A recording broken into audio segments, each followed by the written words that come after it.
আধুনিক সমাজে উচ্চশিক্ষা গ্রহণ করুন বা নাই করুন, তার পাশাপাশি নিজেকে পরিপূর্ণভাবে গড়ে তুলতে হলে কম্পিউটার সম্পর্কে জানা বা শেখার বিকল্প নেই। আপনি যদি কোনো সরকারি বা বেসরকারি চাকরি করেন তবে তো কোনো কথাই নেই, নিজেকে স্মার্ট ভাবে উপস্থাপন করার জন্য কম্পিউটার জানতে হবে। আবার যে কোনো ভর্তি পরীক্ষার ফর্ম পূরণ, চাকরির আবেদন, বিভিন্ন পরীক্ষার ফলাফল, দ্রুত সময়ের মধ্যে কোনো তথ্য আদান প্রদানের জন্য ইমেল ব্যবহার, তাছাড়া সামাজিক যোগাযোগের মাধ্যম হিসাবে ফেসবুকের ব্যবহার ইত্যাদিতে সময় দিতে হচ্ছে।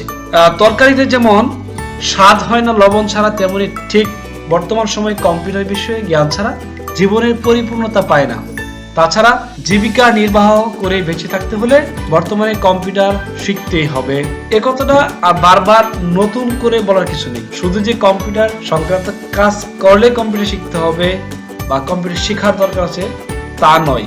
যে কাজ কম্পিউটার নির্ভর নয় সেখানে কম্পিউটারের একটা অতিরিক্ত যোগ্যতা বলে বিবেচিত হয়।